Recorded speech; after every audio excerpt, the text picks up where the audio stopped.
Good morning सबको। और I hope सब लोग अच्छे होंगे। और आज हम इस व्लॉग में बात करने वाले हैं भाई एफएनओ के रिगार्डिंग, ठीक है, जो कि बहुत ही ज़्यादा इंपॉर्टेंट कंसेप्ट माना जाता है स्टॉक मार्केट का। जो आप सुनते हैं ना कि भाई एक दिन में इतना लाख का प्रॉफिट हो गया, इतना लाख का लॉस हो गया, इतनी चीज़ें आई, हमें 1 करोड़ का प्रॉफिट हो गया, तो भाई ये सब कुछ एफएनओ के रिगार्डिंग होता है। तो हम देखते हैं कि भाई सबसे पहले एफएनओ क्या चीज़ होता है, ठीक है। एफएनओ का जो फुल फॉर्म होता है वो बेसिकली फ्यूचर्स एंड ऑप्शंस, ऐसा उसका फुल फॉर्म है। तो बेसिकली ये बहुत ही ज़्यादा हाई रिस्क वाला जो ऑप्शन है वो ये होता है। इसमें आपको सबसे ज़्यादा प्रॉफिट भी होता है और इसमें सबसे ज़्यादा आपको लॉस भी हो सकता है, ठीक है। तो सबसे पहले हम क्या करते हैं कि सबसे पहले बहुत ही ज़्यादा सिंपल वैसे हम इसको समझते हैं कि भाई ये क्या चीज़ है, ठीक है। तो आप, मैं सबसे पहले स्क्रीन रिकॉर्डिंग ऑन कर दे रहा हूँ यहाँ पर, जिससे कि आप देख सकते हैं कि भाई क्या है क्या नहीं। तो ठीक है, जैसे कि आप सब देख सकते हैं भाई ये ग्रो ऐप का कुछ इंटरफेस आपको दिख रहा है। जब जब भी आप ग्रो ऐप ओपन करते हैं तो आपको ये चीज़ें दिखाई देती है, ठीक है। तो ऊपर का जो सेक्शन है वो निफ्टी 50 है और ये सेंसेक्स है, उसके बाद शायद बैंक निफ्टी है, ठीक है। तो सबसे पहले हम जाते हैं भाई निफ्टी 50 में। ओके, हम निफ्टी 50 में यहाँ पर गए तो यहाँ पर कुछ चीज़ें हमें दिखाई दे रही है, ग्राफ दिखाई दे रहा है, ठीक है। तो निफ्टी 50 भी बेसिकली यहाँ पर कुछ स्टॉक जैसा और शेयर जैसा ही होता है, जिसमें हमें कुछ बाय करना होता है और सेल करना होता है, जिसकी जो वैलिडिटी होती है वो यहाँ पर गिवन होती है। कैसे गिवन होती है मैं आपको बताता हूँ, ठीक है। अभी यहाँ पर देखिए, अगर 1 वीक का चल रहा है तो भाई लॉस में ही है, 3 भी लॉस में ही है, ये भी लॉस में है, चलो ठीक है, सब कुछ लॉस में ही चल रहा है यहाँ पर। ओके, तो यहाँ पर हम क्या करते हैं कि यहाँ पर हम जाते हैं एफएनओ वाले सेक्शन में, ठीक है।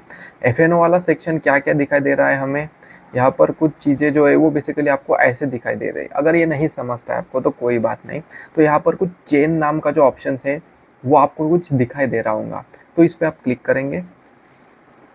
ओके, तो कुछ क्लिक करने के बाद आपको कुछ चीज़ें ऐसी दिखाई दे रही है, ठीक है। तो अभी हम देखते हैं कि भाई यहाँ पर कुछ लिखा है। सबसे पहले कॉल, यहाँ पर पुट लिखा गया है। तो कॉल का मतलब ये होता है कि भाई जब भी मार्केट ऊपर जाएगा, फिर से सुनिए, जब भी मार्केट ऊपर जाएगा इसकी जो प्राइस है वो बढ़ेंगी। जब भी मार्केट ऊपर जाएगा इसकी जो प्राइस है वो बढ़ेंगी। और पुट का क्या मतलब होता है, जब भी मार्केट नीचे जाएगा तब इसकी वैल्यू बढ़ेगी। कॉल मार्केट के साथ काम करता है, मतलब जैसे कि मार्केट ऊपर जाएगा वैसे ही कॉल जो है वो बेसिकली भी ऊपर जाएगा। लेकिन पुट उसके अपोजिट काम करता है। जैसे कि कॉल सपोज स्टॉक्स ऊपर गया, मतलब जो शेयर है वो ऊपर गया, तो इसकी जो वैल्यू है वो नीचे आएंगी। अगर मार्केट गिरता है तो इसकी वैल्यू ऊपर आएंगी। तो ये अपोजिट काम करता है, ठीक है। और आप यहाँ पर देख सकते हैं, यहाँ पर 9 जून कुछ लिखाई दे रहा है। 9 जून मतलब इस सब स्टॉक्स की जो ये यहाँ पे आप देख सकते हो, लेफ्ट हैंड साइड और राइट हैंड साइड में इसकी एक्सपायरी है। मतलब इसकी जो वैलिडिटी है वो 9 जून तक ही रहेंगी, उसके बाद ये चीज़ें ज़ीरो ज़ीरो हो जाएंगी, ठीक है। तो यहाँ पर अलग अलग एक्सपायरी है, जैसे कि 9 जून का भी एक्सपायरी है, 16 का भी एक्सपायरी है। एक्सपायरी मतलब उसकी वैलिडिटी होती है कि भाई उसके बाद जो स्टॉक होता है वो बेसिकली ज़ीरो हो जाता है, उसकी कुछ भी वैल्यू नहीं होती है, ठीक है। और मोस्टली ट्रेडर एक्सपायरी के दिन ही ट्रेडिंग करना पसंद करते हैं, बिकॉज वहाँ पर बहुत चीज़ें सस्ती मिलती है। अगर आप देख सकते हैं यहाँ पर 213.70 का एक स्टॉक मिल रहा है, ये वाला, ठीक है, जो कि बहुत महंगा मिल रहा है। यही स्टॉक आपको एक्सपायरी के दिन कुछ अलग प्राइस में मिलेगा, कल अलग प्राइस पे रहेगा। इसकी जो वैल्यू है वो हर दिन चेंज होती रहती है, ठीक है। आगे आप देख सकते हैं यहाँ पर ब्लैक कलर का कुछ दिख रहा है, जो कि अपने मार्केट की करंट पोजीशन है, ठीक है, करंट पोजीशन है। जब भी मार्केट ऊपर जाएगा ये चीज़ जो है वो बेसिकली यहाँ से नीचे आएंगी। अगर मार्केट जो है तो बेसिकली गिरता है तो ये चीज़ ऊपर जाएंगी, ठीक है। तो बहुत आसान है समझना, ठीक है। तो ये होगा अपना सबसे बेसिक बात। जब भी आपको ये बाय करना होगा तो आप क्या करेंगे, इस पर सिंपली कोई भी स्टॉक्स आप सिलेक्ट करेंगे अपने प्राइस के अकॉर्डिंग, और सबसे पहले इसे बाय कर देंगे। बाय के रिगार्डिंग देखिए, निफ्टी जो होता है वो आपको एक क्वांटिटी सिलेक्ट करने के लिए मना करता है। यहाँ पर क्वांटिटी नहीं होती, यहाँ पर लॉट होता है। एक लॉट में लगभग 65 क्वांटिटीज़ होती है, आपको सब कुछ बल्क में लेना पड़ता है, ठीक है। जैसे कि यहाँ पर लिखा हुआ है एक लॉट इज इक्वल टू 65, तो आपको 65 रुपीज़ का आपको लेना पड़ता है। अभी देखिए मेरे इसमें जो बैलेंस है वो लगभग 2400 है, और इसकी जो प्राइस है वो लगभग, अभी देखिए अभी बदलती रहती है, बिकॉज मार्केट अभी चल रहा है, तो ये है। तो बेसिकली मेरे पास इतना इनफ अमाउंट नहीं है तो मैं इसे बाय नहीं कर सकता है। इसके रिगार्डिंग कम भी नहीं हो सकती, मिनिमम 65 जो है वो क्वांटिटी आपको लेनी पड़ेगी, ठीक है। तो आप 65 के मल्टीपल्स में जितना चाहे उतना ले सकते हैं, तो ठीक है। और उसे अभी सपोज हम क्या करते हैं, यहाँ पर एक 25 का बाय कर लेते हैं, ठीक है। इसे बाय होगा तो उससे क्या होगा, अभी देखिए यहाँ पर क्या करना है, आपको सिंपली बाय पे क्लिक करना है। जब भी आप बाय पर क्लिक करेंगे तो आपका जो क्वांटिटी है वो बेसिकली क्या हो जाएगा, आपने बाय कर देने के बाद ये जो पोजीशन होता है, आपको एफ पे जाना है और एफ के जाने के बाद आपको जो पोजीशन है वहाँ पर आपको वो दिख जाएगा, ठीक है। लेकिन सबसे पहले बात भाई, ये बहुत ही ज़्यादा रिस्की वाला काम है। सेंसेक्स भी वैसे ही काम करता है। अभी देखिए यहाँ पर जो निफ्टी है, निफ्टी 50 है, इस निफ्टी 50 में जो शेयर्स पार्टिसिपेट है वो बहुत अलग अलग तरीके से शेयर्स है।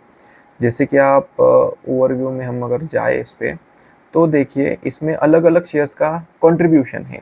जैसे कि रिलायंस इंडस्ट्री भी इसमें पार्टिसिपेट है, एचडीएफसी भी पार्टिसिपेट है, भारतीय एयरटेल भी है, एसबीआई भी है। बहुत सारे शेयर्स मिलाकर ये निफ्टी 50 बनाता है, ठीक है। मतलब इसे अगर अगर सब शेयर्स प्रॉफिट में होंगे तो भाई निफ्टी भी प्रॉफिट में होंगी। अगर इसमें कोई भी, अगर सपोज कंपनी जो है वो लॉस में चली गई तो भाई निफ्टी भी डाउन हो जाएगा।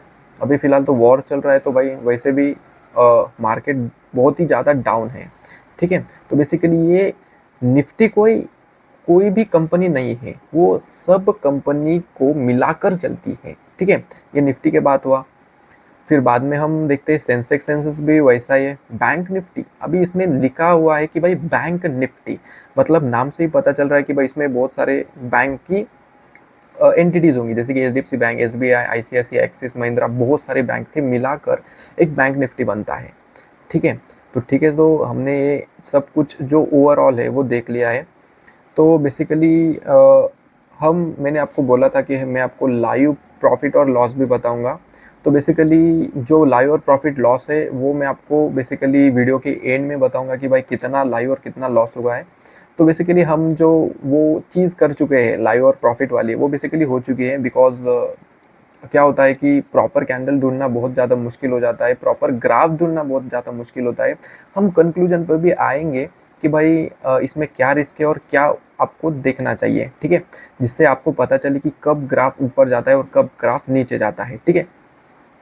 तो एक काम करते हैं हम, सबसे पहले बात तो रिकॉर्डिंग स्टॉप कर देते हैं। शायद आपको मैं यहाँ पर लगा दूंगा साइड पे रिकॉर्डिंग पूरी, ठीक है भाई। रिकॉर्डिंग हो चुका है और सबसे इम्पॉर्टेंट बात मैं अभी करने जा रहा हूँ आप सबसे। तो देखिए भाई, एफ जो है वो बहुत ही ज़्यादा रिस्की माना जाता है। अगर आपको इसके बारे में कोई भी नॉलेज नहीं है तो कोई बात नहीं भाई, आप सीख सकते हैं, इजीली सीख सकते हैं। मैं कहाँ सीखना है वो भी बताऊंगा आपको। लेकिन आप अगर इस स्टेज में बिगिनर है तो भाई आप इस पर मत आना, एफ आप मत करना, अदरवाइज़ आपका जो पैसा है वो पूरा फूक जाएगा, बहुत ही ज़्यादा लॉस हो जाएगा आपको। अगर आपको एफ का प्रॉपर नॉलेज है तभी भी आप इसमें आना, तभी आप इसमें आना भाई, अदरवाइज आप मत आना। बिकॉज ये बहुत ही ज़्यादा रिस्की होता है, इसमें बहुत ज़्यादा लॉस भी हो सकता है, बहुत ज़्यादा प्रॉफिट भी हो सकता है, ठीक है। तो बेसिकली अभी हम स्टार्ट करते हैं कि भाई अमाउंट कितना चाहिए इसे लगाने के लिए। देखिए अमाउंट जो है वो आप अपने कैपेसिटी के हिसाब से, क्योंकि ये एक ऐसा फेज़ है मार्केट का कि जिसमें आप बेसिकली कितना भी अमाउंट डालिए उतना कम ही है। लेकिन अगर आपको एक अच्छा खासा प्रॉफिट चाहिए तो बेसिकली हम यहाँ पर 3000 या फिर 3 to 4,000 हम यहाँ पर देख सकते हैं। और जब भी हम एफ करें तो बेसिकली मैं तो एक 10% लॉ जो है वो फॉलो करता हूँ कि भाई जितना भी मैंने कैपिटल लगाया है उसका अगर 10% भी मुझे आता है तो मैं उसे बेच दूंगा।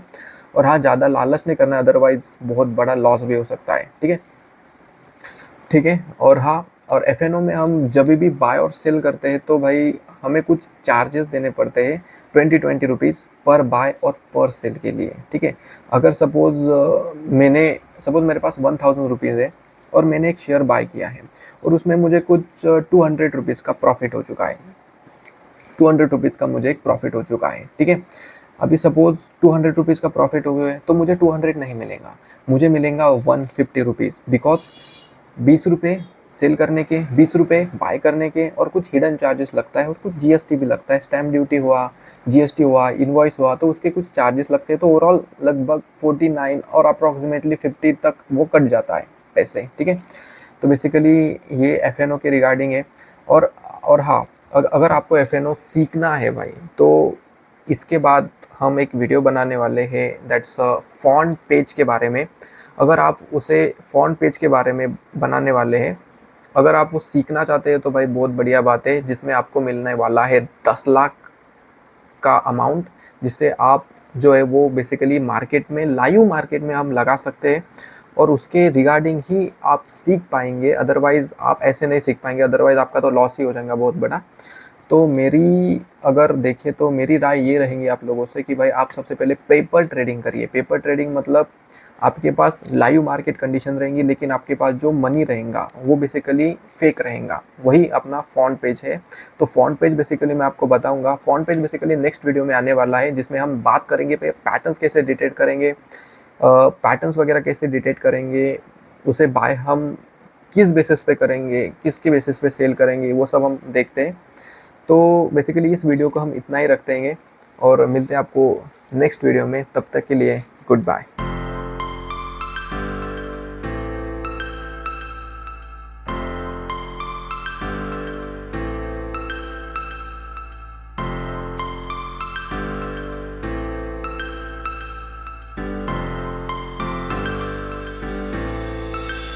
Mr. Fuzzy.